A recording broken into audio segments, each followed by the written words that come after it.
Welcome to Sports Geek, the podcast built for sports digital and sports business professionals.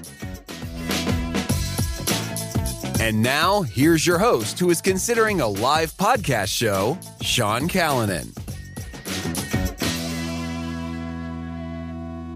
Thanks, DJ Joel. My name is Sean Callanan, and welcome to another episode of Sports Geek, episode 353. This week, I chat with Lewis O'Flynn. He's the head of sponsorship and sales at the Melbourne Cricket Club and the Melbourne Cricket Ground, known as the MCG. Thank you very much for listening. You might be doing so at the Sports Geek website. sportsgeekhq.com is where you can find out all about what we do with sporting teams, leagues, stadiums, and helping them with digital strategy. But you also can find all the episodes of the podcast, over 350 episodes of people sharing their insights around the world of sports business. As always, you can reach me at Sean Callanan on most social media platforms, Instagram, Twitter, X, Threads. I'm on all of them. But you can also reach out to me on LinkedIn, or you can use the old-fashioned way, email Sean at sportsgeekhq.com. I'm happy to discuss how we can help you, whether it's something as small as a digital audit and understanding what you're trying to do on the digital platforms, or tackling something bigger, whether it be trying to launch new products, understanding your fan base, and applying our digital to dollars methodology in what you're doing in the digital space. I hope you really enjoyed this episode. I really enjoyed catching up with Lewis a couple of weeks after being at the MCG for the AFL Grand Final. We talked a little bit about the AFL Grand Final and how the world of stadiums has changed over the years in his time at the Melbourne Cricket Ground. So please enjoy this chat with Lewis O'Flynn from the MCC.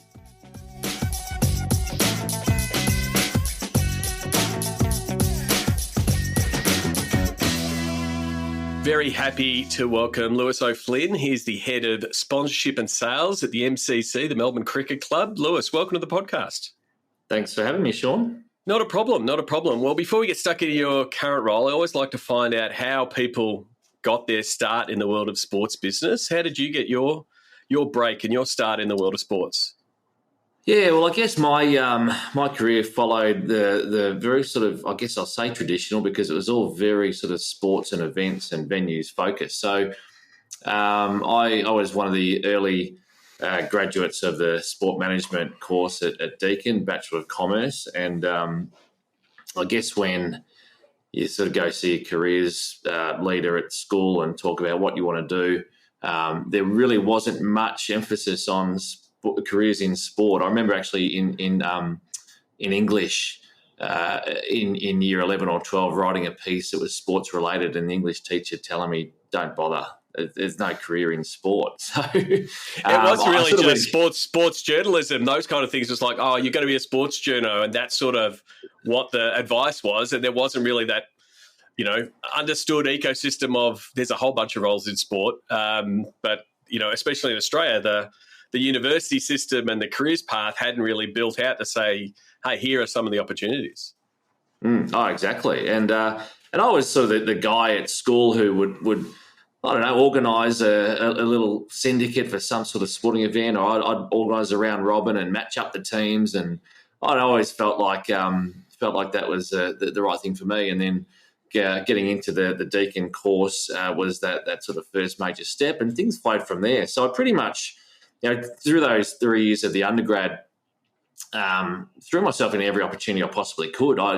You do your various sort of work experiences, but I went and did extra. I went and volunteered at different organisations. I rode off to sports clubs. I did a few weeks over summer at Carlton Football Club, just voluntarily, just to try to get engrossed and involved in the industry. I helped out the wheelchair basketball games one year, and all these sort of things just was what I felt I needed to do to eventually land a job. Then when the undergrad time was nearing the end, this was a period really where email didn't exist or was pretty minimal. So I had to snail mail my CV out to anyone and everyone I could think of in the sports industry. For those under 25, a CV is a paper version of your LinkedIn profile. Exactly. That you used to have to write up in Word or even type it up. But it's something. Yeah, last time people wrote a CV or resume is a long time ago now. Absolutely. And so eventually, the Southeast Melbourne Magic NBL club. Back in 1990, what year was it? 96. The general manager there just quite simply received my letter and he gave me a call and said, look, I just like the sound of what you've done and where you've been, and we've got a 3-day-a-week role if you're interested. It was I'll call it a media and PR role. It was really about just preparing the weekly newsletter to send out to members and collating that. And thought, great, let's have a crack at this. I really like basketball too, so it was a good entry for me. So I did that for about a year and a half. Sort of 3 days became 4, and then a role at the Australian Grand Prix Corporation came up, and I applied for that. Again, very much entry level. I was the support in the events and operations team. I ended up spending 10 years there, just sort of slowly working my way up through the ranks. I was in that support role, moved through to coordinator role. Then I was the motorsport manager at one stage. And I found that, I was interested in motorsport, didn't have a passion, to be honest. But I also found myself, I guess, a little bit stuck in a role there that was, I guess pigeonholed would be one way to describe it. But I had some really good connections, obviously, after being there for a long time. Got on well with some of the senior people. And I said, look, I wouldn't mind a role in a commercial area or in sponsorship or something a bit different. And they were happy to have a punt on me, and ended up as sponsorship manager, and did that role for a couple of years. So after nearly a decade at the Grand Prix, time for a change. And what was that itch to? Because you'd been in different situations in event ops and motorsport, and sort of got to see a lot of different parts of the Grand Prix, and being that that really highly intense couple of weeks when the Grand Prix circus comes to town.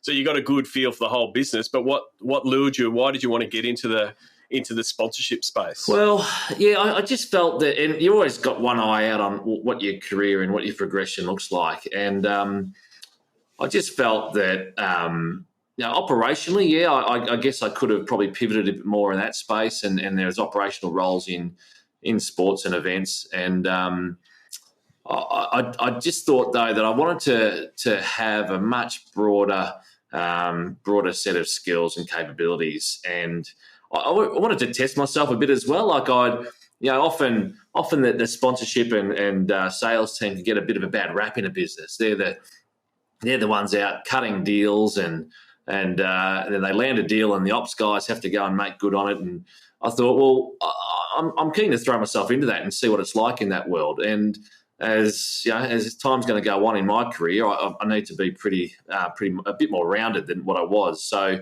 I was chatting to actually Kent Borman, who's is known around the industry a little bit. It was recently at Golf Australia. He actually gave me the suggestion. He said, I reckon you could do this in sponsorship, have a go at this role. And so I put my hand up, and there was a leap of faith from the CEO at the time, and said, let's have a go at it. And look, I think after spending some time in different roles, I think you learn that you don't have to be a rocket scientist to be successful in this industry. You don't.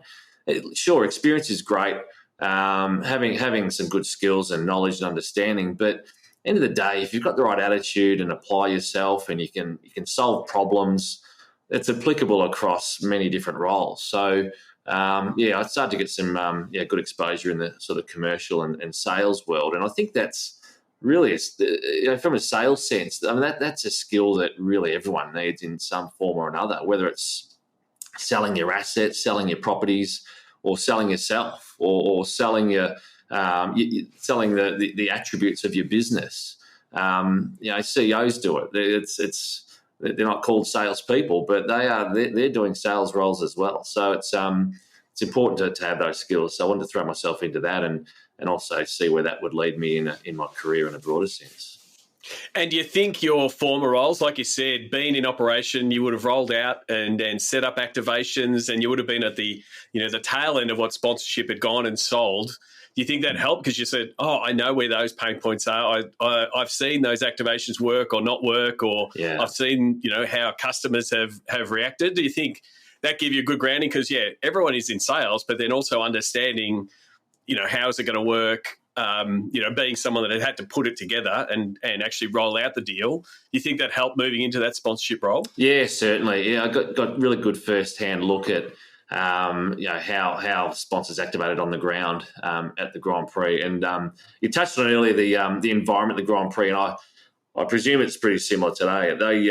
It's worth mentioning that the time I spent there, those 10 years, the intensity, the build-up to both Albert Park and Phillip Island, were just immense. I mean, you had your sort of slightly bit of a lull. I mean, you're still busy in the off season, we'll call it, but that couple of months, 2 or 3 months building up to each of those events, and that event a week or two themselves, it was just intense, so intense. And I felt I often think now it's almost like if you could give everyone that apprenticeship of drop them into a Grand Prix or an event like that, where you basically don't see your family for 2 or 3 weeks in particular. You're starting at 6, you're finishing at 10 at night, and you just do it again over and over.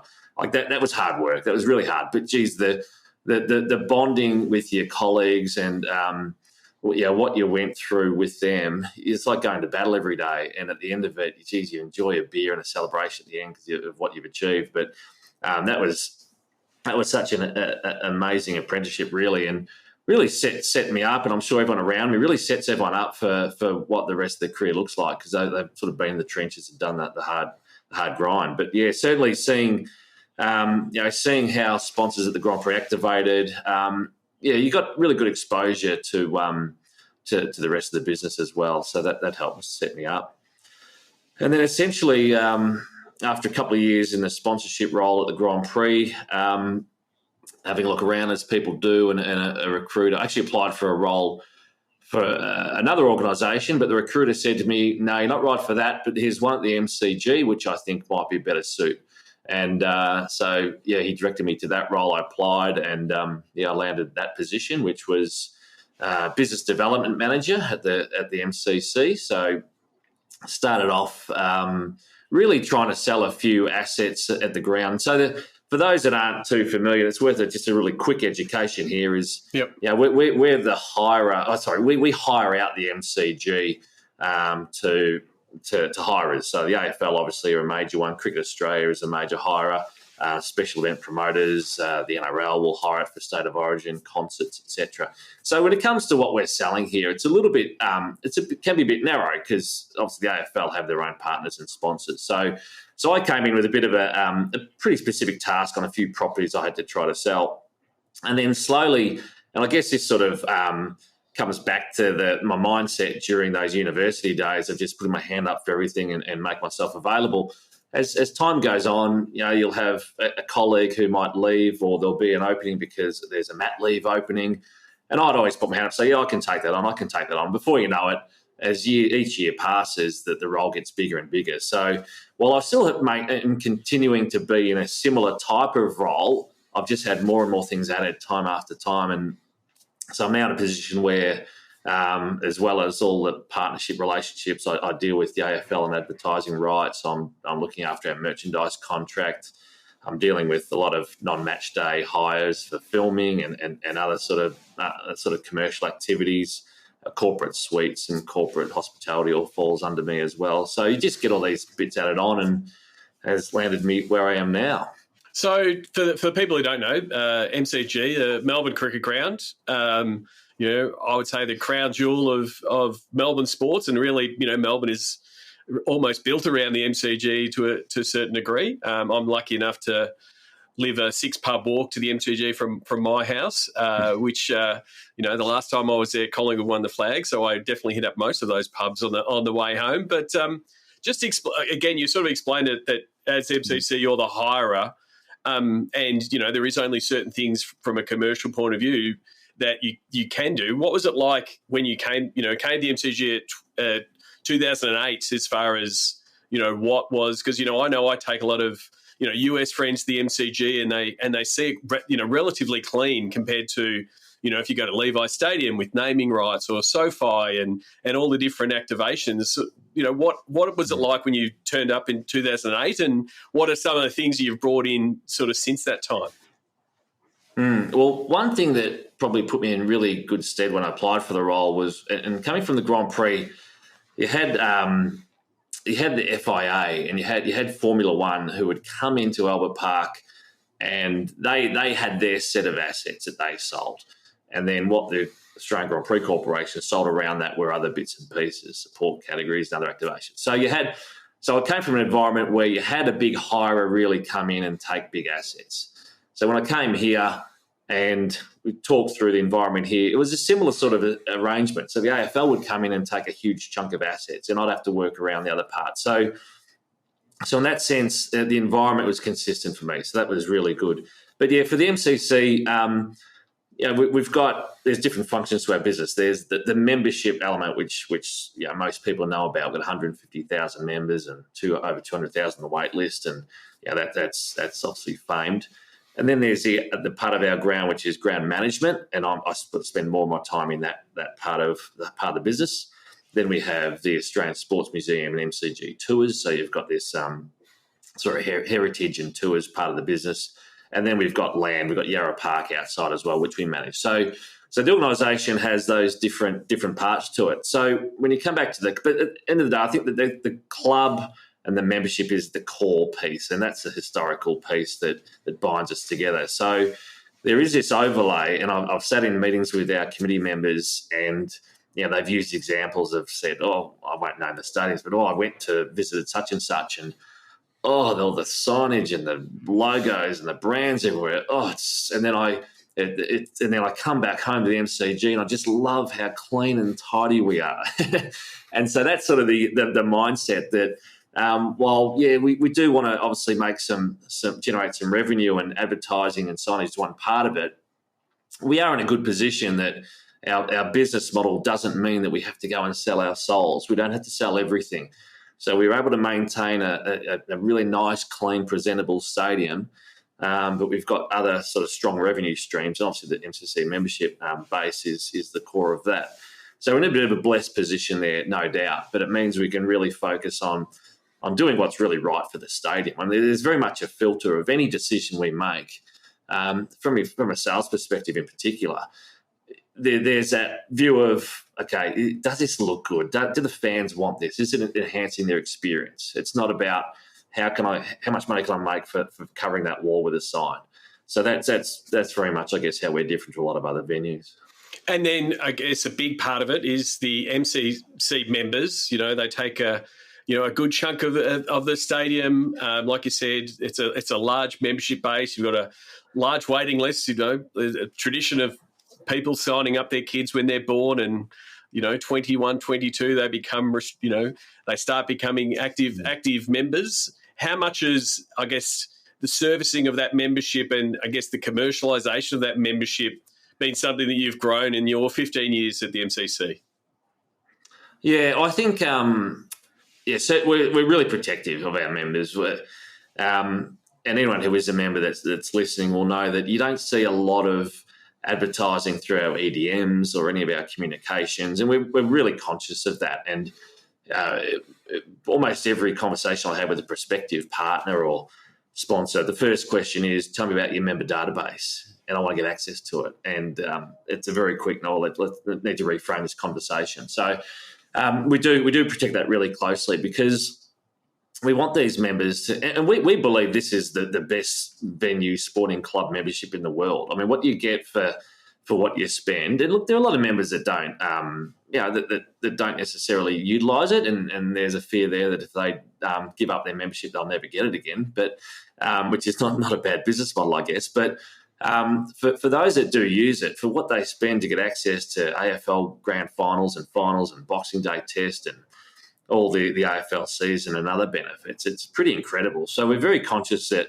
we want to maintain this as the best membership in the world, best value and best experience, and all elements to it, all touch points. So in that sense, yeah, it's a great membership model. Obviously, it does make it hard at times for me trying to generate revenue, but I understand the parameters, and having been here for a long time, I understand how things work, and I feel like I've got the right understanding or balance between getting those outcomes and keeping the committee and the membership team happy at the same time. And is that also part of the reason why the MCG network and building out more events, that are non-match day, that are not AFL related or cricket related or concert related, to say, this is also part of your membership? It's not just, access to our great ground, but it's these other events that become commercial outcomes, but they're really sort of more under membership servicing and providing even more value to members. Yeah, you're spot on, because we have a lot of companies who obviously deal with a lot of touch points, a lot of corporate suite holders. We've got 116 corporate suites here to manage as well. So there's a lot of businesses who have some relationship with us, many contractors, partners. You've got lots of sort of government bodies and departments. And for a long time, a number of people have raised to me that the idea of how do we bring these people together? I mean, we're famed as a meeting place and have been for 180 odd years. And if not before that, we look back on our Indigenous history. I mean, we're well known as being a meeting place. So it's a strong tradition for the MCG. So while there's certainly commercial benefits and outcomes in building this business network, it feels like something that is right for the MCG. So we host a really good function series throughout the year at the MCG and bring people here. And we've what I really love about it is we're seeing companies, and we're only 2 years into the MCG network. So we're just, first year was really establishing what do our members want? How do they want to be involved? What works for them? So, and then year 2, I think we've got a lot better at how we manage our relationships with all our network members. So what I really love is at our functions, I'm hearing stories of our members working really closely, meeting new members, starting to generate some new contracts with each other. They're inviting the right types of people along, using their tickets really effectively, and having a great time. And one thing about our network, and I'm very big on our events just being lots of fun. So our time's precious. I mean, Sean, we all get invited to so many things, and last thing you want to do is go and spend 3 or 4 hours at an event and find it pretty tedious, making hard conversation and being bored. So a big focus of ours is we want to entertain people. Come along and have the time of your lives. Have 3 hours of having some laughs. You're hearing from ex players or sports people or business people, but they've got to be entertaining at the same time. So I think that's something we're doing really well at the moment. And then we've got our account managers who are really working hard to connect one member to another. So they'll have a chance to look at our list of other members and say, who do you want to talk to? Who could be a potential customer here? And just making those connections. So it's touching a lot of areas. As I said, there's a little bit of commercial benefit for us. That's fine, but it's not necessarily the central piece. And as you pointed out before, we're a bit narrow in terms of what we have to sell. And the network also creates a way for companies to get involved. So, it might be a business that might be in construction. Now, there's not necessarily an obvious touch point for them to become an MCG partner. They could obviously be a corporate client, but the network gives them that other touch point. So that's been really good and successful for us. I mean, it does seem to be, a trend with a lot of clubs in sort of extending that hospitality window, because that's sort of the pitch for, come to the pre-game function and before the game, meet with people. But, there's a match, there's a match happening. It's really hard to sometimes connect, get there at, 12 o'clock and the game's going to start at 2 and you've had 2, whereas sort of freeing that from the event does actually allow some of those networking to happen. And, if you're in hospi and the business comes back and says, oh, I went to your event and yes, I closed that deal, or I met a new connection and got a new contract, it's like, it's the easiest renewal we'll ever have. And so it's sort of, that openness and people coming with that sort of attitude, as well as, hey, I'm just going to be entertained, becomes a really effective, B2B marketing tool for businesses to be involved.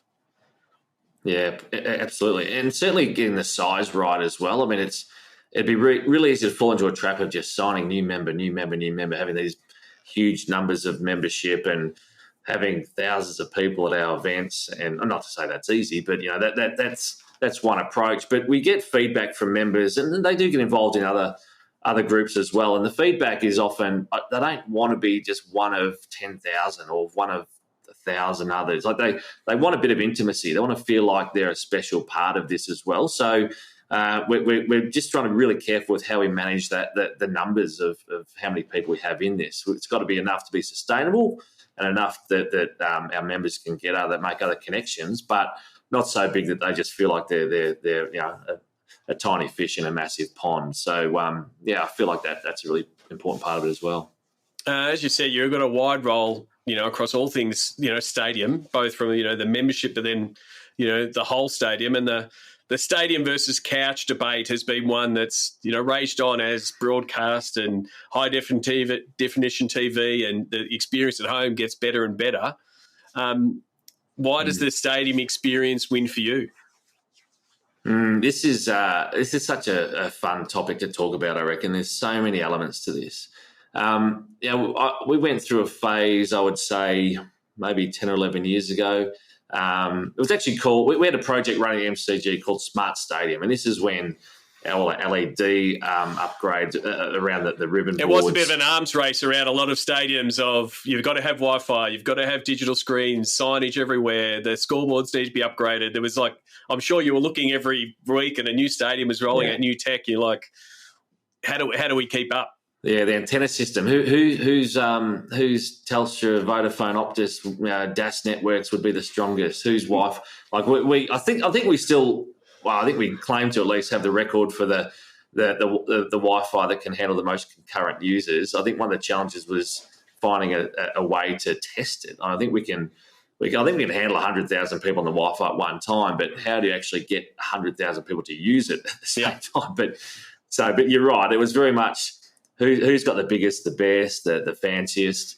And that's still important, absolutely. But, we had a really huge sort of tech upgrade phase in that period, and we'll continue to maintain and update. But it's interesting, and, as we all get more aware, and obviously this is right in your domain around how people use social media and the experience, there's certainly something to be said for turning the phone off for a bit and really get engrossed in the experience in the present. And I think that we had an amazing year with 62,000 people on average attending games at the MCG, which obliterated previous bests. And we've had a lot of discussions around why that is, and is this number the new normal, or is it just a bit of an anomaly? And is it because of the teams? Is it because of Collingwood? Is it the economy? What's driving it? And certainly, the right teams or the big teams being strong is a huge factor. But I reckon what we saw at Collingwood the last couple of years, they've made going to the footy really fun because of the way they've played the game. And their fans have come along and seen them come from behind in last quarters, nail-biting finishes, and they walk away, have had the time of their life from the experience of the game, and they want to keep coming back. And I think that's a big factor too. We're not seeing dull, boring, 52 to 55 defensive games. So people want to come back and watch the footy. So where the digital part comes into it, it has its place, absolutely. And maybe that's more in the post and pre-game experience. But I'm very much, I think people are really engrossing themselves into the game and they're enjoying their time there. The energy in the stadium, I mean, September here was extraordinary with all the games over 90,000 during the final series, bar one. The energy was just something else, absolutely incredible. And I think that's really working for people. And is there a bit of that? And I, as a Collingwood supporter, wholeheartedly agree. Like I go there and I have fun no matter what. Like if a win or a loss, and yes, more of them have been wins, but the way that it's played. But do you also think now that, again, when you have great product on the court, on the field or whatever, it does solve a lot of problems. But where does that position, you as a stadium? Because I think in that tech phase, and, I was one that was talking about it and, Wi-Fi getting rolled out and, chatting with people on where you should put your DAS antennas so people can't see them, but they're most effective. Like, I love the tech, but like the positioning of like what the stadium should do in that space of like a little bit of get out of the way, but make sure everything is there when the fan needs it, and trying to find that balance. Because I feel like there was 5 or 6 years where the stadiums were like saying, hey, look at us. Hey, look, we've got all these shiny things, when it's like, no, I want to get to my seat. I want to enjoy the game. I want to be able to get to I want to go to the restrooms when I can get there. I want to be able to get a beer when I can. The pies need to be hot. Like getting that experience right, and sort of having that focus on the fan. How much of that, you talked about having a smart stadium project, but has you tweaked that a little to sort of say, it's, what's the customer experience like? Yeah, definitely. So, we would debate things like, wayfinding and finding your seat. And do you want people down looking at your device on a phone and a map, or do you want them using touch screens or screens that they can walk up to, or do you want them to ask the person in a blue jacket that says, come and help me? And so we put a lot of effort and time into our training, customer service training of our staff. And I spend a lot of time just at the gates, just out of interest, personally, just watching people come in, and do they look up at the screens to see how, get some direction and see what seating bays are open today? Do they look at the advertising? Or do they know where they're going already, or do they go and ask a customer service person?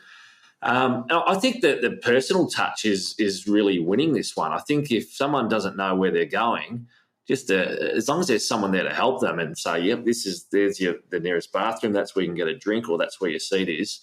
I think that's really important. I mean, obviously, having Wi-Fi, having good data access, that's like oxygen. You just have to have it. And people want to be able to pull out their phone and those things work. So that's just a given these days. So that's an automatic. There's always the search for the fan experience type elements. What can we can add that helps people have a fun time?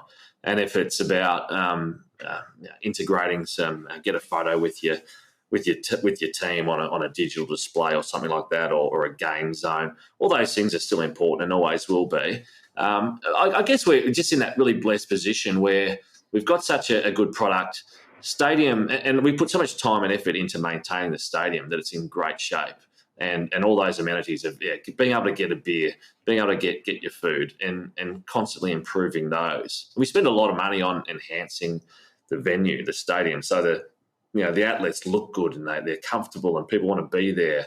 And they've got room to move around. So all those things are really important, and making sure we've got all the important elements of digital and tech just go hand in hand with that, really.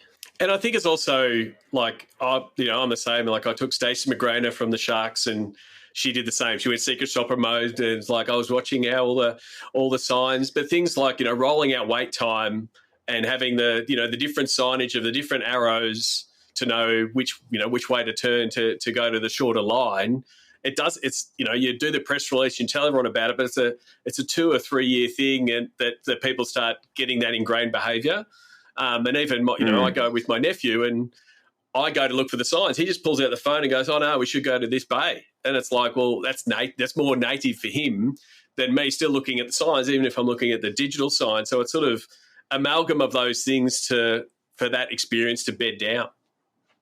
And particularly the different types of audiences. So Collingwood supporters coming regularly, they know where their seats are. They'll go straight there. There's always some newcomers, but a lot of people know their way around. But then you'll have an Ed Sheeran concert, and obviously we've got Taylor Swift coming up in Feb next year. You get a lot of people who might be coming for the first time. Maybe it's a Bledisloe Cup, and you've got a lot of interstaters or overseas visitors.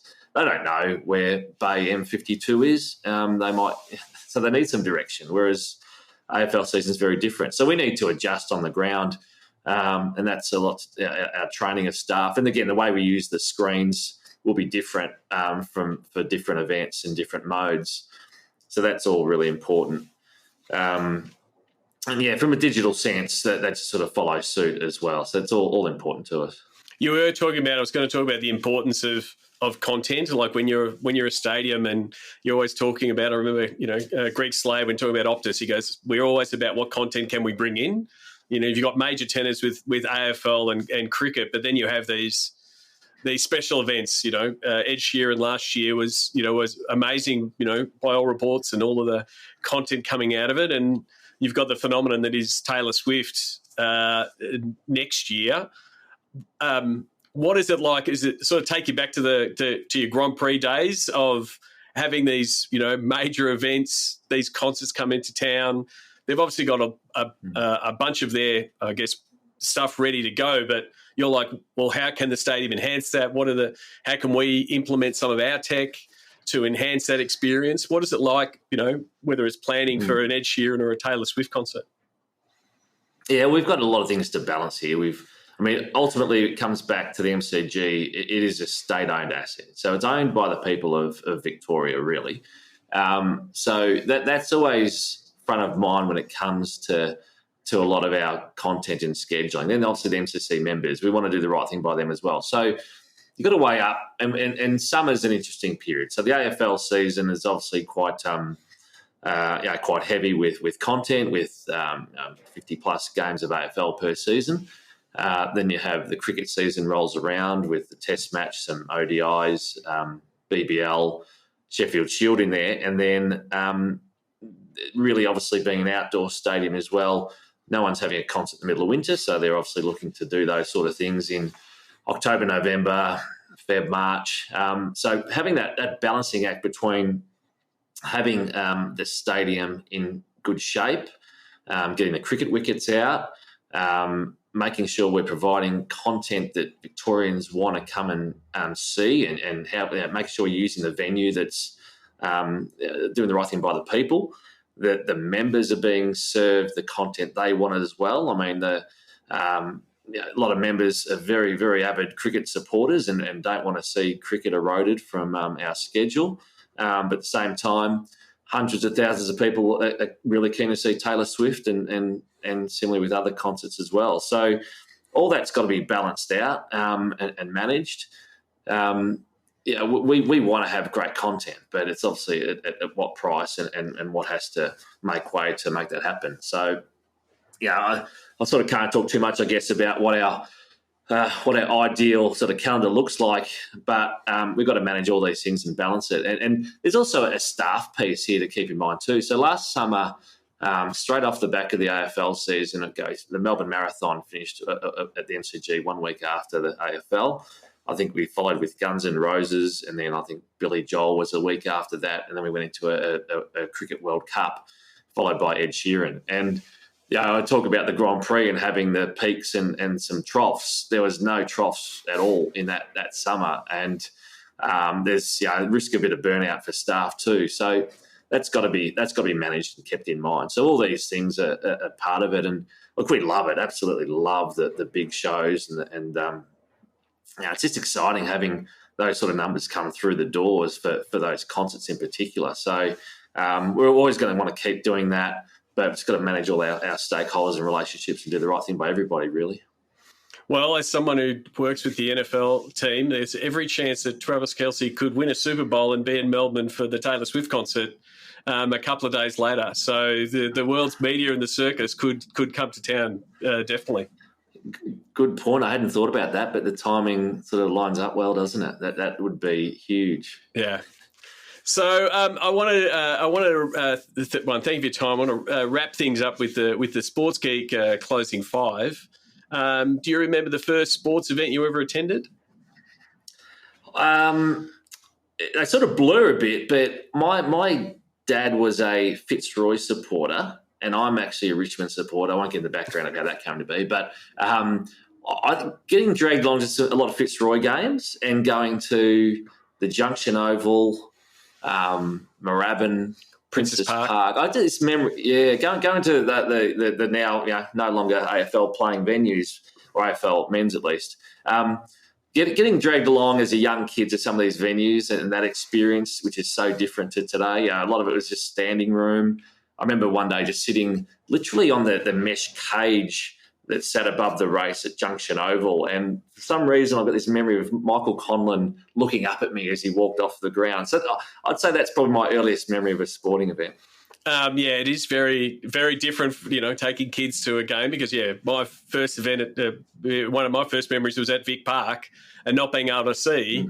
And so I was standing on, cans and they weren't aluminium, they were steel cans, so I could get a little bit more height to watch a game. So very different experience for kids going to sports these days. I remember going to the Cardinia Park, using the men's room at Cardinia Park, and I won't go into too much detail, but just this condition of it was extraordinary, and how I'm sure it's very different now, but nothing like we experience these days, and the comfort that we have now. Yeah, and one of the things that has changed a lot in stadiums is the food experience. You talked about it, the upgrading of the different outlets. Do you have a favourite food memory at a sports event, or a go-to food when you go to a sports event? Yeah, I'm just your traditional meat pie. Like, I love it. I've probably, particularly early on, I think I vary it. I change it up a bit these days and get to try some different things. But I'm always a traditionalist when it comes to footy food. And we talk a lot about that at the MCG and what is right for our fans. And there's always lots of call-outs for more healthy options. But the data and the POS tells us that people, they come and have a treat at the footy. It's their sort of cheat day, and they'll forego the healthy stuff and tuck in a pie or a hot dog or chips, and that works for me as well. Terrific. What's the first app you open in the morning? I'll go to, we'll call Gmail, if we call that an app. Yep. Just to quick see what's come in, and then that's separate to my work email. I'll check my personal ones first, and then I'll have a look at the work ones later on. And then I just like the Google News feed. Just you get a bit of a mixture that's ultimately curated for you, just to see what the headlines are. So that's probably the first thing I'll have a look at in the morning. Terrific. Is there someone that you follow, whether they be online or an author, that you suggest the podcast listeners should check out? Those that know me well will know I'm a massive fanboy of David Goggins. So anyone that he's, if you don't know David Goggins, I suggest looking him up. In terms of inspiration and motivation, you won't get anyone that drives you harder than David Goggins. So and he's humorous at the same time. I love he does these running videos on Instagram. He's out there. He'll be in the middle of probably a 40K run just on a weekday, just in passing. And he'll tell a story full of expletives, so watch out for that. I find it a bit humorous, but he's intense, and I just love what he stands for. It's all very much, don't make excuses about your life, take responsibility, go out and get it. That's sort of what it's about. And David Goggins, I'd look him up if you haven't seen him before.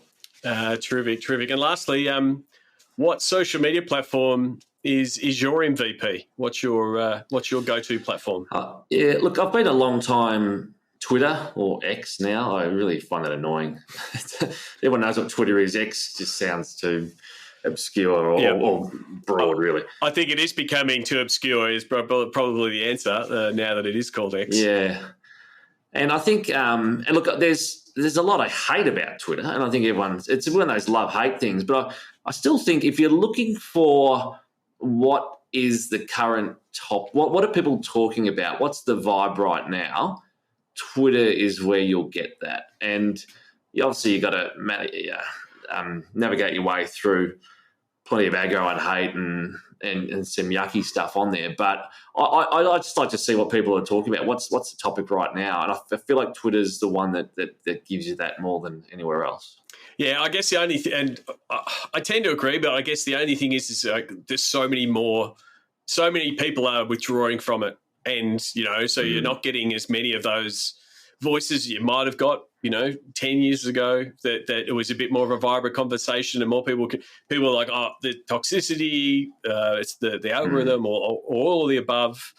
It's sort of a tipping point for sports. There's a current conversation around where Twitter is, and is Threads something, and sports hasn't migrated to Threads as quickly as they have for every other platform, which is quite strange. But it's like sports is the last bit that needs to move over to Threads, and it could be a real death knell for Twitter. So it's a bit of a watch this space for mine to sort of see how it goes. But yeah, it's just a little bit more hard work to find that conversation and those people who are worth listening to. You've got to do a bit more work on yourself. Yeah, there's a lot of, as you say, there are a lot of people withdrawing from Twitter, and a lot of names that I've been familiar with that I haven't seen anything from them for a long time. So I assume they've left the platform. But I think I'm looking. I want to be across what people are talking about, and that still does it best for me. And lastly, if people want to connect with you, potentially, come to Melbourne, go to a game of the MCG. How can people reach out to you? What's the best way to connect with you?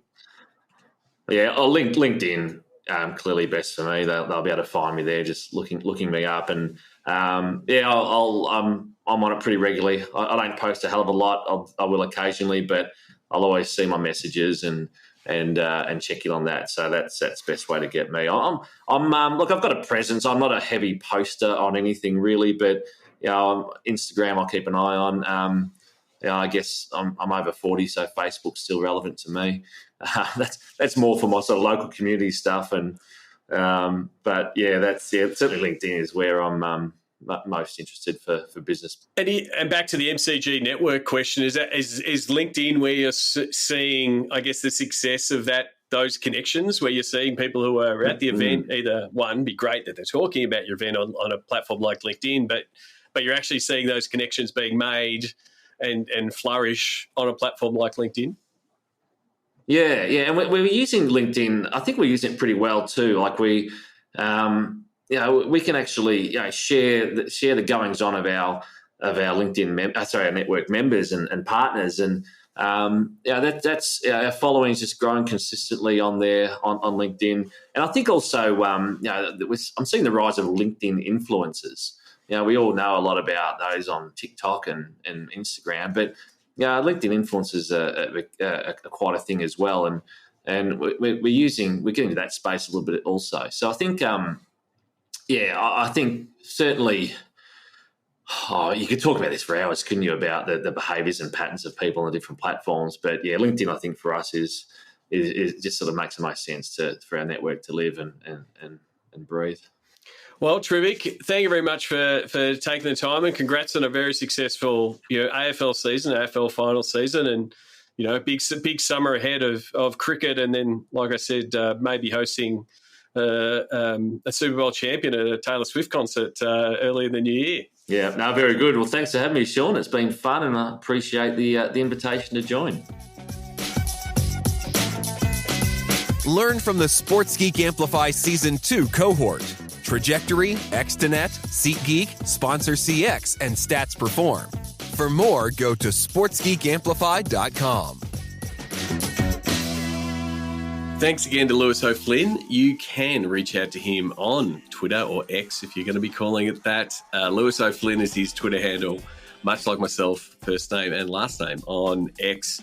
But you can also go to sportsgeekhq.com/353. We'll have links to both Lewis O'Flynn's social media handles, but also him on LinkedIn, as well as following some of the handles for the MCG. If you want to check out one of my favourite stadiums in the world, the MCG, partly because, like Lewis said, the content that I get to see there. And I wanted to sort of use this opportunity to sort of talk about stadiums and social media and where digital fits. Been lucky enough to work with a bunch of different stadiums and venue operators over the years. A lot of the time, early on, it was about how do we go about setting up, what platforms should a stadium be on, where should they be using the different platforms. So we were lucky enough to set up ANZ Stadium way back in the day. Did a lot of work with the SCG, the Sydney Cricket Ground, and the SCG Trust there in setting up their accounts. And advised a few different stadiums on what they were doing. And it's for mine, I think it's changed a fair bit from that early social. I think early social, it was very much follower driven. How do we get followers? How do we be part of the conversation? And it was a little bit forced from a stadium operator point of view. As we sort of had that conversation, the stadium is the place that you go, but you're supporting your team. You're supporting the content that's on the field or on the pitch. So it's sort of where does the stadium fit into the social picture? And especially now that the conversation has dropped off, there's not as much people talking or even using a platform like Twitter to even complain. That used to be a complaint platform where people would be tweeting when there was a problem and there was an expectation of customer service that had to be performed on social. And even now that conversation has really dropped off. Yes, people will still go onto Twitter to complain to airlines and the like, but there's just not that expectation that you're going to get a good response. So where does Stadium Social sit in 2023? Well, for mine, sort of across three pillars. It's all about being visual. So showing off your stadium and your event day in its best light. And so that's why platforms like Instagram work really well for that. You can show off your platform and show off your stadium in the best light. And also it's a little bit of training, your fans to share that and tag, potentially tag you, but don't be stressed about it. Like the fact that they're sharing content from your venue is great for word of mouth, great for getting more people in. I think the second piece is also inspirational. So it's, again, you want people to be seeing those photos, seeing your content, but want to go there, want to be part of it, want to be part of that event, want to feel the event potentially through your socials. And so that's really important. You want your venue to be bucket list in the same way that famous venues around the world, now are, and primarily because of photos and content that is shared by fans that are there. And I think the last one is that informational piece. How can you use your social channels to make sure your fans and your customers turning up every week know what's on, know where to go, and that's the bit where it's how do you use those platforms most effectively, both for the fan that comes every single week and knows their way around, but then also the fan that might only check your social platforms because they're attending an event that day or that week or going to a concert. So we're having a space for where that informational content lives, but also where you want your fans to go. Do you want them to go to your mini site? Do you want them to go to your app? Make that really clear. And then it's just really having that digital architecture there, that if someone finds your account, whether it be on a social platform or via search, that they get to the right place. And so that's really, it should be the signpost for your stadium, and hopefully people do become a fan of your venue because they have terrific experiences. And that's pretty much what stadiums are in. They're in the business of experiences. So your digital strategy should align with that, enhance that, and amplify that. So that's it from me. Thank you very much to Lewis for the chat for this week's episode. As always, you can always reach me, Sean at sportsgeekhq.com or at Sean Cullinan on most social media platforms. Until next episode, my name is Sean Cullinan, and you've been listening to Sports Geek. Looking to help your digital or sponsorship team? Book in for a Pick My Brain session with Sean Cullinan to help your team level up. Book now at sportsgeekhq.com/pickmybrain. Want to help drive more revenue from your digital efforts? Book a time for a call. Go to sportsgeekhq.com/phone call.